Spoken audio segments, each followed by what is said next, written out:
من شرور أنفسنا ومن سيئات أعمالنا من يهده الله فلا مضل له ومن يضلله فلا هادي له ونشهد أن لا إله إلا الله ونشهد أن سيدنا وسندنا وحبيبنا ومولانا محمدا عبده ورسوله صلى الله تعالى عليه وعلى آله وصحبه أجمعين أما بعد فأعوذ بالله من الشيطان الرجيم بسم الله الرحمن الرحيم إن الله يحب الذين يقاتلون في سبيله صفا كأنهم بنيان مرصوص صدق الله العظيم. برادران عزیز، بزرگان محترم، اللہ رب العزت کا جتنا شکر ادا کریں کم ہے کہ اللہ تعالی نے ہمیں اس جہاد میں فتح نصیب فرمائی. پچھلے جمعے میں نے عرض کیا تھا کہ دشمن نے حملہ کیا ہے اور اس دشمن کے حملہ کرنے کی صورت میں قرآن کریم ہمیں کیا تعلیمات دیتا ہے اس پر تفصیل سے پچھلے جمعے بیان کیا تھا. اور اللہ تعالیٰ کا بے انتہا شکر و احسان ہے کہ اللہ تعالیٰ نے اس کے ایک دن بعد ہی ہمیں یہ دن دیکھنا نصیب فرمایا کہ ہمارے بہادر جوانوں نے اور ہماری فوج نے کس طرح دشمن کو شکست دی. آج پوری دنیا اس کا اعتراف کر رہی ہے. اس موقع پر یہ بھی سمجھنا چاہیے کہ جب اللہ یہ فتح مبین عطا فرمائے تو ایک مسلمان کا نقطہ نظر کیا ہونا چاہیے. سب سے پہلی بات تو یہ ہے کہ اس پر اللہ رب العزت کا ہم شکر ادا کریں. جتنا شکر ادا کر سکتے ہیں اللہ رب العزت کا شکر ادا کریں. یہ محض اللہ رب العزت کے احسان اور فضل سے ہوا ہے. دیکھیے، جنگیں ہتھیاروں کے بلبوتے پہ نہیں لڑی جاتی، افرادی قوت کی تعداد کی بنیاد پر نہیں لڑی جاتی. جنگیں جذبے کی بنیاد پہ لڑی جاتی ہیں، اللہ کی مدد کی بنیاد پہ لڑی جاتی ہیں، حوصلے کی بنیاد پہ لڑی جاتی ہیں. آپ کا مقابلہ آپ سے 10 گنا بڑے دشمن سے تھا. اس کی فوجی طاقت ہماری طاقت کے مقابلے میں 10 گنا زیادہ ہے. اس کی فوج ہماری فوج کے مقابلے میں 10 گنا زیادہ ہے. جتنی ہماری فوج ہے اس کی اتنی فوج تو صرف کشمیر میں لگی ہوئی ہے. 8 لاکھ فوج اس نے کشمیر میں لگائی ہوئی ہے جہاں پہ یہ واقعہ پیش آیا. تو ہمارا مقابلہ 10 گنا بڑے دشمن سے تھا، جس کے پاس ہتھیار بھی ہم سے زیادہ، جس کے پاس ہوائی جہاز بھی ہم سے زیادہ، جس کے پاس ایٹمی قوت بھی ہم سے زیادہ. یہ ساری چیزوں میں وہ فوقیت رکھتا تھا. لیکن اگر کمی تھی تو وہ ایمانی جذبے کی کمی تھی جو آپ کے اندر موجود تھا، وہاں نہیں تھا. ہماری فوج کوئی روایتی فوج نہیں ہے. یہ وہ فوج ہے کہ جس کی بنیادوں میں کلمہ لا الہ الا اللہ ہے، جس کے ڈی این اے میں کلمہ لا الہ الا اللہ ہے. آپ نے دیکھا ہوگا کہ آپ کے جو فوجی ترجمان ہیں، جب ان سے سوال کیا گیا انہوں نے کہا کہ یہ کلمہ لا الہ الا اللہ ہمارے ڈی این اے میں شامل ہے، ہمارے خون میں شامل ہے، ہر فوجی کے خون میں شامل ہے.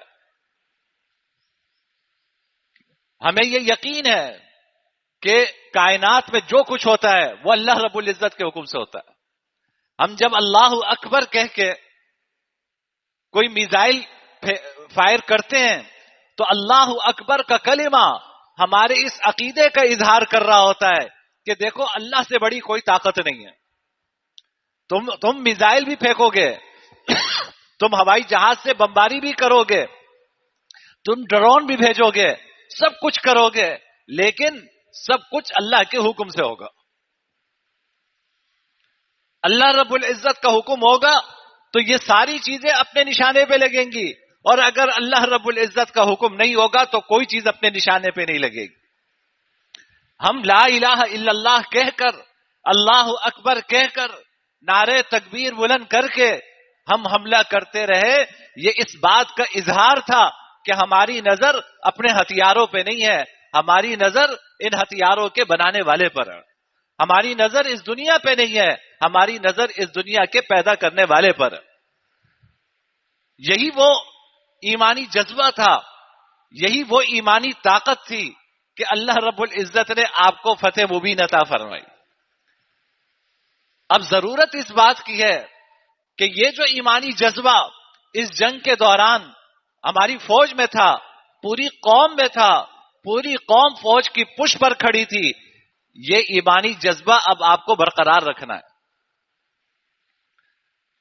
اپنی قوت پہ نگاہ نہیں رکھنی. میں نے جیسے پچھلے جمعے عرض کیا تھا, قرآن یہ حکم دیتا ہے کہ دشمن کے مقابلے میں پوری تیاری کرو. وَأَعِدُّوا لَهُم مَّا اسْتَطَعْتُم مِّن قُوَّةٍ وَمِن رِّبَاطِ الْخَيْلِ تُرْهِبُونَ بِهِ عَدُوَّ اللَّهِ وَعَدُوَّهُ وَآخَرِينَ مِن دُونِهِمْ. جو گھوڑے تیار کر سکتے ہو, جو قوت تیار کر سکتے ہو, وہ قوت تیار کرو تاکہ دشمن پر تمہارا رعب پڑے. قرآن کریم جہاں یہ تعلیم دیتا ہے, قرآن کریم وہاں پہ یہ بھی کہتا ہے وَمَا رَمَيْتَ إِذْ رَمَيْتَ وَلَكِنَّ اللَّهَ رَمَى, کہ محمد غزوہ بدر کے موقع پر آپ نے ایک مٹھی مٹی اٹھا کر دشمن کی طرف پھینکی تھی, دشمن کو نظر آنا بند ہو گیا تھا.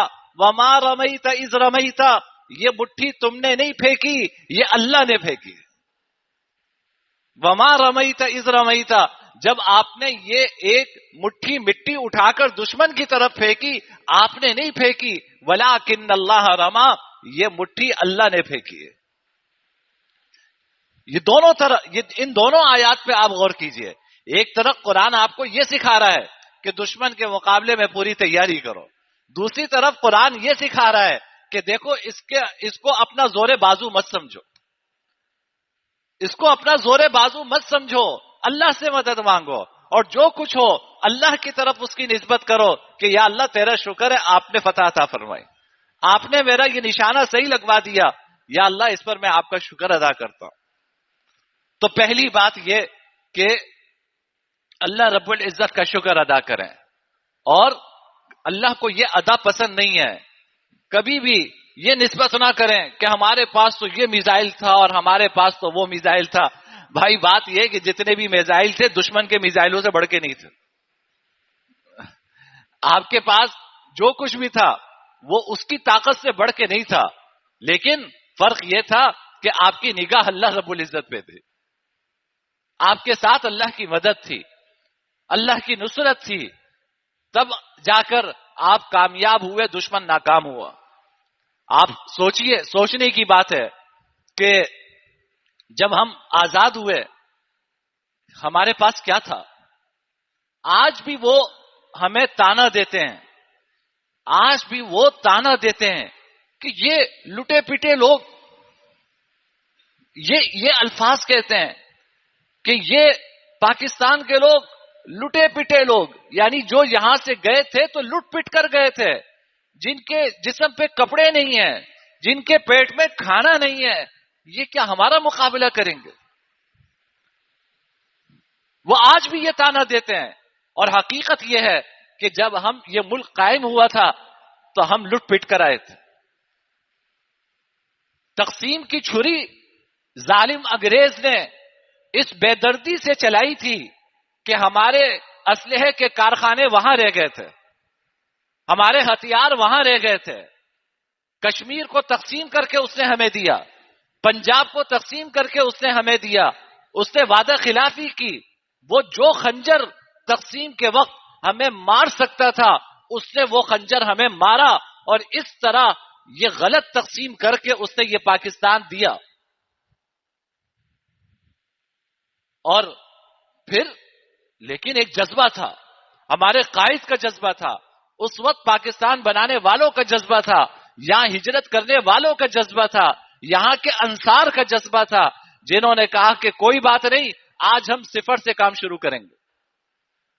آپ کو پتہ ہے, ہم نے اپنے بڑوں سے سنا, تاریخ کی کتابوں میں پڑھا, آپ کو پڑھنا ہو تو قدرت اللہ شہاب کا شہاب نامہ پڑھیے, وہ بیوروکریٹ تھا, اس نے لکھا ہے کہ وہ وقت میں نے دیکھا ہے کہ جب فائلوں میں کاغذ جوڑنے کے لیے آپ کے پاس پن نہیں ہوتی تھی, آپ کیکر کے درخت سے کانٹے لیتے تھے, ان کانٹوں کو سوئی کی جگہ, پن کی جگہ آپ استعمال کرتے تھے.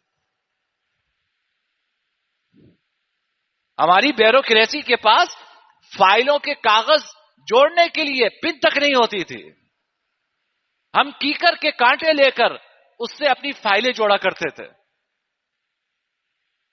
یہ صورتحال تھی. لیکن ایک جذبہ تھا, ایک قوت تھی, ایمانی قوت تھی کہ ٹھیک ہے جو کچھ ہے اس وقت کا مقابلہ کریں گے, اللہ کی مدد سے اس کا مقابلہ کریں گے. نتیجہ یہ نکلا کہ یہ لٹا پٹا پاکستان, جس کے تن پہ کپڑا نہیں, جس کے پیٹ میں روٹی نہیں, 1982 میں یہ ایٹمی طاقت بن گیا. دنیا حیران تھی, دنیا حیران تھی, دنیا نے یہ منظر کہیں نہیں دیکھا, دنیا نے یہ منظر کہیں نہیں دیکھا تھا کہ ایسی قوم کہ جس کے جسم پہ کپڑا نہ ہو, وہ 35 سال میں ایٹمی قوت, ایٹمی طاقت بن جائے.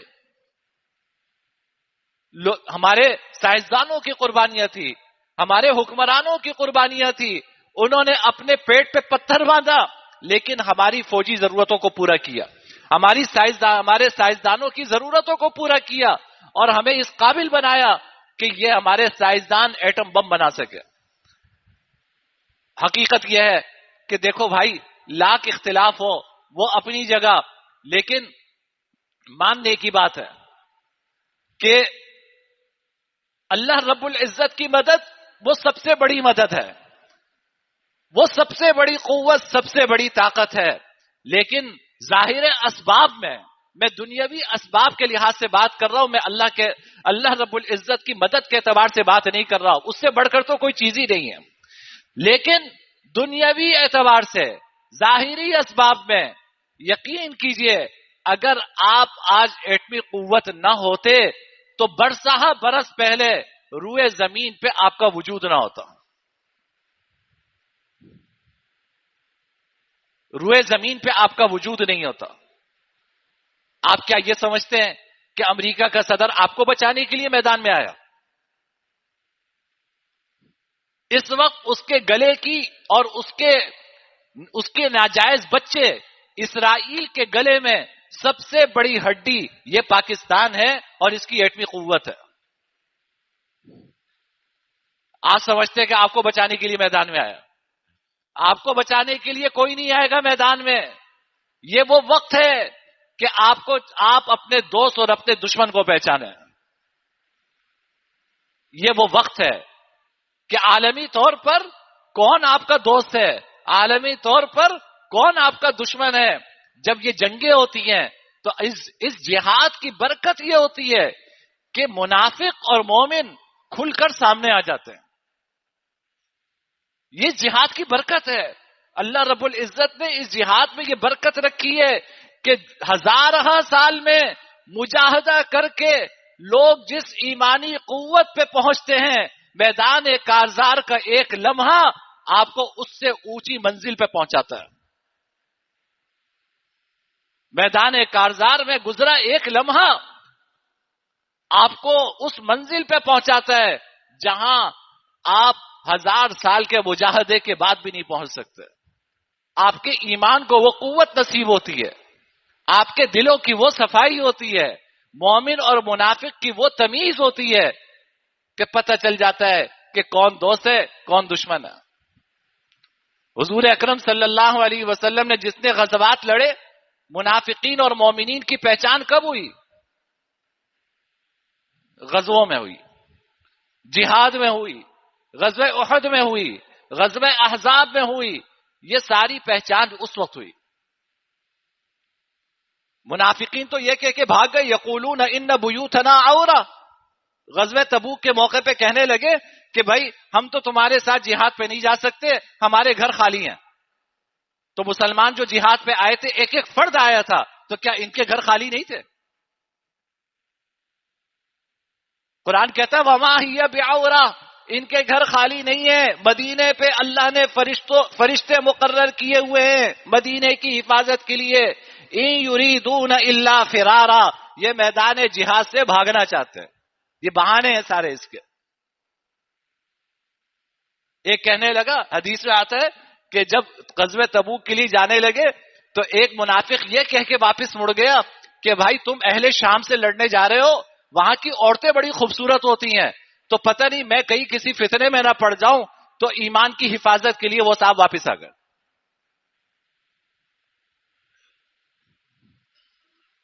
یہ جنگیں ہیں، یہ جہاد ہیں جو مومن اور منافق میں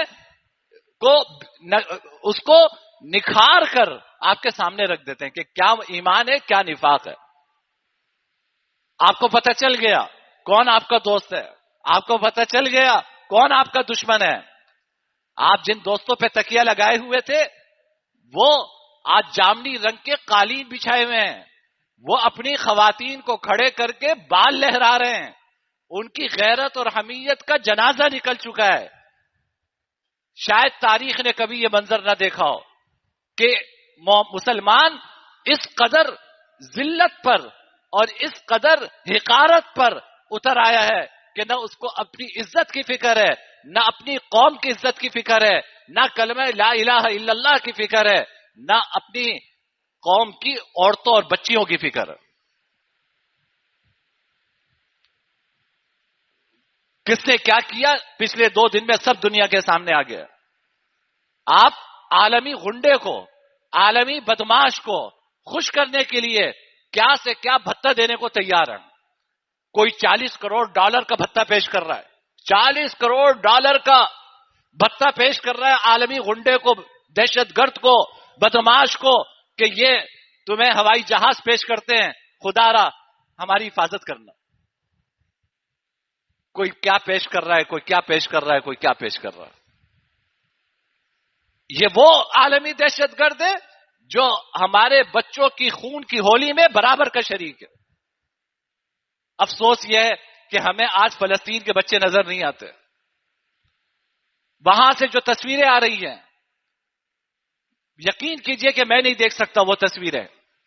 ہم کسی زمانے میں سنتے تھے کہ افریقہ میں قحط پڑتا تھا، وہاں کے بچے سوکھ کر کانٹا ہو جاتے تھے، ان کی کس طرح ان کی ہڈیاں نکلتی تھی، شاید اس زمانے کے لوگ بتا سکیں، لیکن آج ان گنہگار آنکھوں نے، آپ سب نے اپنی آنکھوں سے وہ منظر دیکھا کہ کس طرح بچے بھوک کی وجہ سے سسک سسک کے مر رہے ہیں، کس طرح ان کے جسم پر گوشت نام کی چیز نہیں ہے، وہ چمڑے اور ہڈی کا ڈھانچہ ہے، ان کو 10 ہفتے سے اناج کا ایک دانہ ان تک نہیں پہنچ پا رہا۔ کون کر رہا ہے یہ نسل کشی؟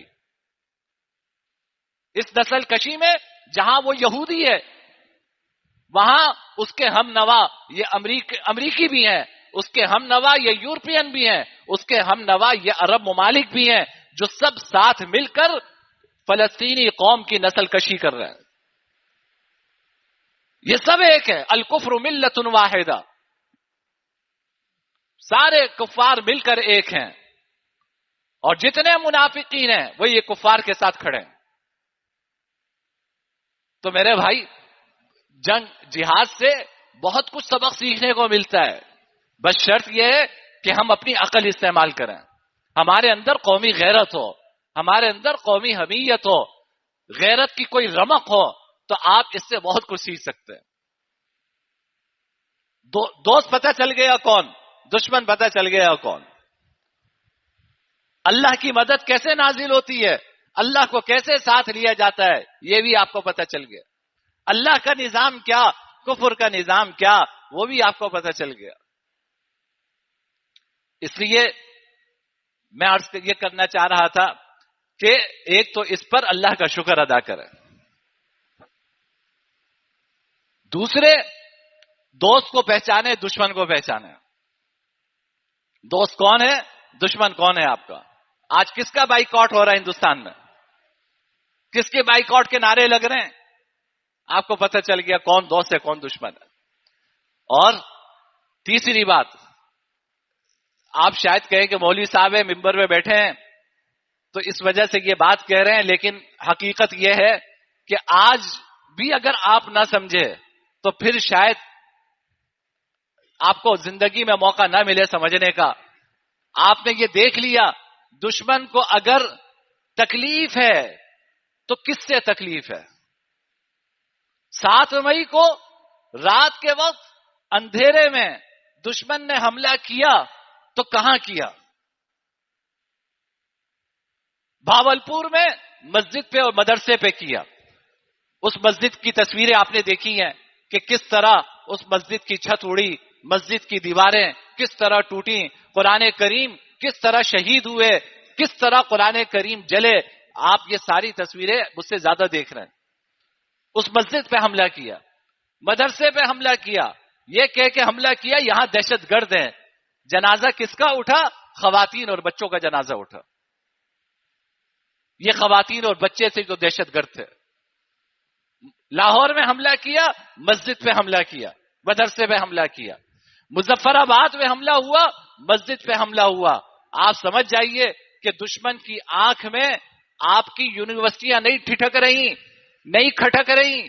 دشمن کی آنکھ میں آپ کی یہ مسجد، یہ مدرسے جو دین کا استعارہ ہیں، جو دین کا نام لینے والے ہیں، دشمن کی آنکھ میں یہی کھٹک رہے ہیں. اب بھی ان کی قدر کر لو. دشمن اپنے دوست پہ نہیں حملہ کرتا، دشمن اپنے دشمن پہ حملہ کرتا ہے. آپ کو اندازہ ہو گیا دشمن کو تکلیف کہاں سے پہنچ رہی ہے، دشمن کو تکلیف کہاں سے پہنچ رہی ہے. اب بھی نہیں پہچانیں گے تو نہ جانے کب پہچانیں گے. ہمیں افسوس یہ ہے، مجھے افسوس کے ساتھ کہنا پڑتا ہے، میں یونیورسٹی میں بھی پڑھا ہوں، میں مدرسے میں بھی پڑھا ہوں، مجھے افسوس کے ساتھ کہنا پڑتا ہے کہ ایک مدرسے کے طالب علم ہونے کی حیثیت سے مجھے یہ بتانا پڑتا ہے کہ میں اس ملک کا وفادار ہوں. مجھ سے سوال کیا جاتا ہے کہ تم اس ملک کے وفادار ہو یا نہیں ہو. میرا سوال یہ ہے کہ آپ کسی کالج کے اسٹوڈنٹ سے کیوں نہیں پوچھتے کہ تم اس ملک کے وفادار ہو یا نہیں ہو؟ آپ کسی یونیورسٹی کے اسٹوڈنٹ سے کیوں نہیں پوچھتے کہ تم اس ملک کے وفادار ہو یا نہیں ہو؟ آپ کو اگر کسی کی وفاداری پہ شک ہے تو وہ اس داڑھی ٹوپی والے کی وفاداری پہ شک ہے. اور پھر جب وقت ہوتا ہے تو یہی غدار کام آتا ہے، یہی غدار کام آتا ہے.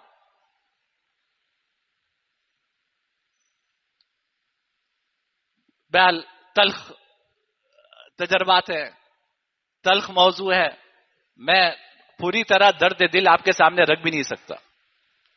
لیکن اتنا بتا دوں کہ دشمن جہاں حملہ کرتا ہے وہ اپنی اس جگہ حملہ کرتا ہے جہاں سے اسے تکلیف ہوتی ہے. آپ پہچانیے کہ وہ تکلیف کہاں سے ہو رہی ہے. آپ کو وہ تکلیف دینی ہے یا آپ چاہتے ہیں کہ دشمن پرسکون رہے تو ٹھیک ہے، مرضی آپ کی، جو چاہے کیجیے. چوتھی بات،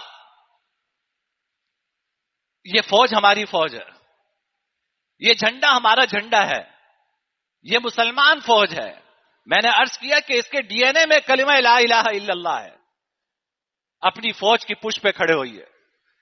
دیکھیے ہر ایک سے غلطی ہوتی ہے، جس سے غلطی ہو رہی ہے آپ اس کی غلطی کو غلط کہیں لیکن ادارے پہ انگلی نہ اٹھائیں.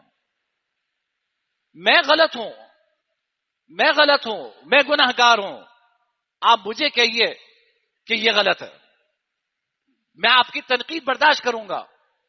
لیکن اگر آپ میری برادری کو برا کہیں گے، تو یہ میں برداشت نہیں کروں گا. بھائی ایک تاجر کم تولتا ہے، چوری کرتا ہے، تو میں یہ تو کہوں گا کہ بھائی یہ صاحب کم تولتے ہیں، چوری کرتے ہیں، دھوکہ دیتے ہیں. میں یہ کیوں کہوں کہ سارے تاجر ایسا کرتے ہیں؟ الحمدللہ مجموعی طور پہ نہیں کرتے ایسا. جو غلط ہے ذاتی طور پر اس کی غلطی ہے، آپ اس کو ذاتی تنقید کا نشانہ بنائیے، لیکن ادارے کو جب آپ تنقید کا نشانہ بناتے ہیں آپ اس ادارے کو کمزور کرتے ہیں. آپ سوچئے ان ماؤں کے دلوں پہ کیا گزرتی ہوگی جن کے بچے خون کی ندیاں بہا رہے ہیں، جو اپنے بچوں کی لاشیں وصول کرتی ہے جب ان کو یہ تانا دیا جاتا ہے کہ فوج تو ایسی ہے، فوج تو ایسی ہے.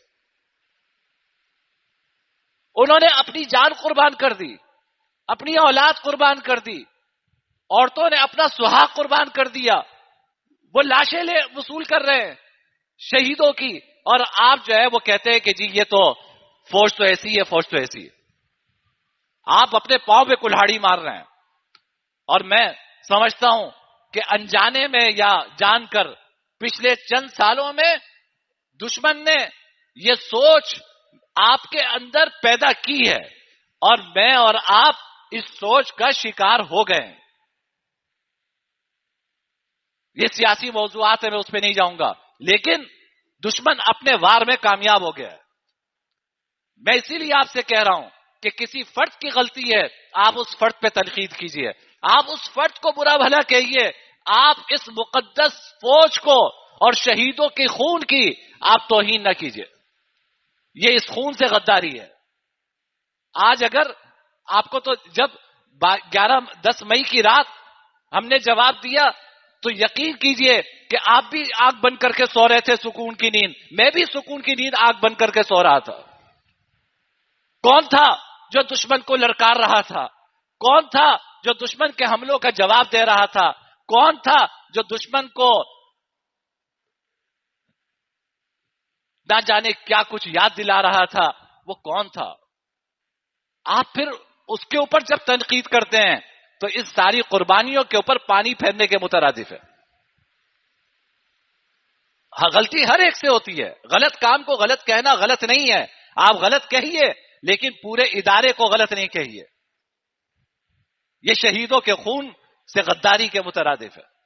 اپنے شہیدوں کے خون کی لاج رکھیے، ان کی قربانی کا احترام کیجئے، ان کی ماؤں کا خیال کیجئے کہ آپ کے اس جملے کسنے سے جو آپ مزے سے ٹک ٹاک بنا دیتے ہیں، مزے سے فیس بک پہ کوئی کمنٹ ڈال دیتے ہیں، آپ کو اندازہ نہیں ہے کہ کسی ماں کا دل کس طرح اس سے چھلنی ہوتا ہے. یہ چوتھی بات تھی کہ ان کی قدر کیجئے، ان کا احترام کیجئے. یہ ہمارے سکون کے لیے اپنی جانوں کی قربانیاں دے رہے ہیں، ہماری راحت کے لیے انہوں نے اپنی نیندیں قربان کی ہیں اور دشمن کی نیندیں اڑائی ہیں. اور آخری بات یہ کہ بھائی ہم میں سے ہر ایک کو یہ عزم کرنا ہے کہ اب اس ملک کی خدمت کرنی ہے، اب اس ملک کی خدمت کرنی ہے. ہر ایک کس طرح اس ملک کی خدمت کر سکتا ہے اس کو یہ سوچنا ہے، راہیں آپ کو سوچنی ہے. میں دیکھیں چھوٹی سی مثالوں سے شروع کرتا ہوں. ہم اس ملک کی بہتری کے لیے ہم میں سے ہر ایک یہ عزم کرے کہ میرے بس میں جو ہے میں وہ کروں گا. ایک درخت ہی لگا دو، اس خوشی میں ہر آدمی ایک ایک درخت ہی لگا دے. اتنا تو اس کرنے میں کیا جاتا ہے؟ اپنی سوسائٹی کو ہم میں سے ہر ایک ایک درخت عطیہ کرے. ہماری سوسائٹی جہاں بہتر جگہ سمجھے گی اور جہاں اس کا فائدہ سمجھے گی وہاں پہ وہ درخت لگائے گی. اتنا تو ہر ایک انسان کر سکتا ہے نا، اس میں کیا جاتا ہے؟ پھر اگر کوئی اب رشوت لے رہا تھا تو بھائی وہ توبہ کرے کہ میں رشوت نہیں لوں گا، توبہ کر لے میں رشوت نہیں لوں گا. اس کا رشوت نہ لینا ہی اس ملک کی خدمت ہے.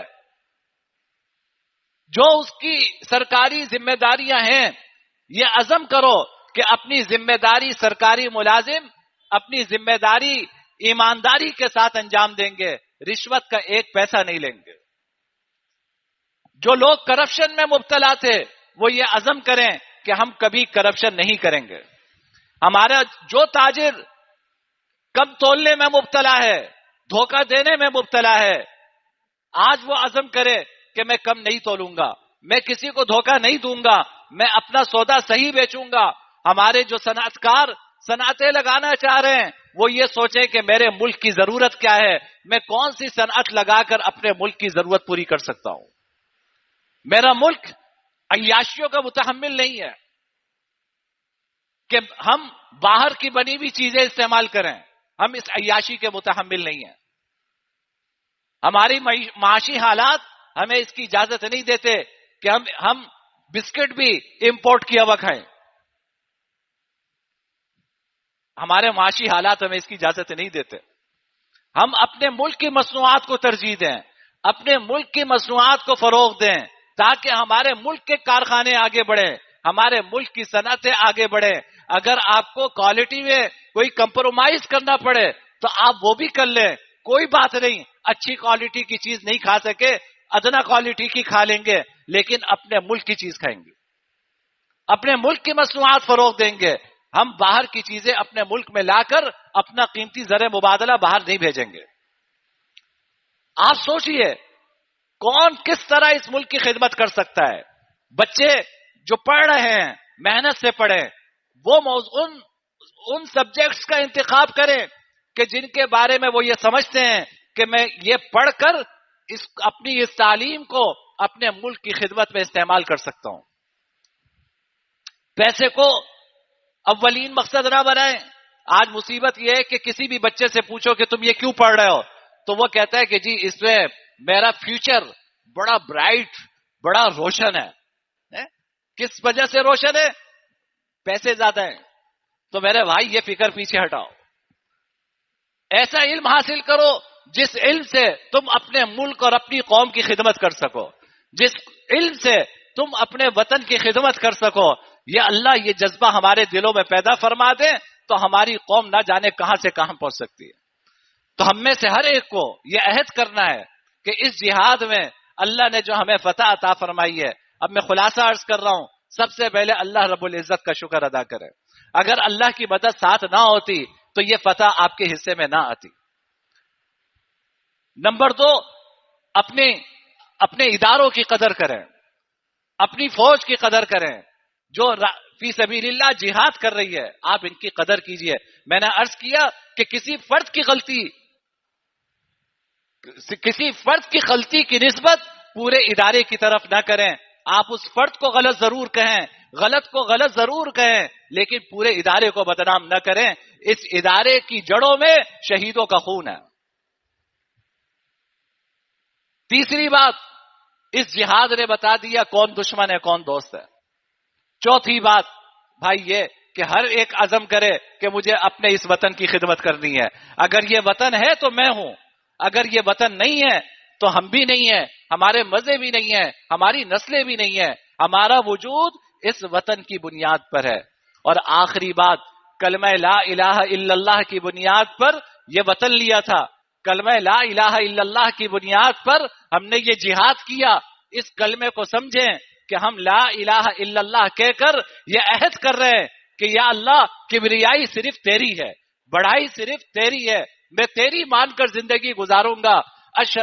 اور محمد الرسول اللہ کلمے کا دوسرا حصہ، اس میں ہم یہ عہد کر رہے ہیں کہ اپنی زندگی جناب نبی کریم صلی اللہ علیہ وسلم کے اسوے کے مطابق گزاریں گے، آپ کی سنتوں کے مطابق گزاریں گے، آپ کے طریقوں کے مطابق گزاریں گے.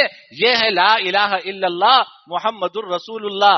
اس بنیاد پہ یہ ملک حاصل کیا، اس بنیاد پر آپ نے جہاد کیا، اس بنیاد پر اللہ نے آپ کو فتح عطا فرمائی. تو یہ عہد کریں اس کلمے کے تقاضے پورے کریں گے.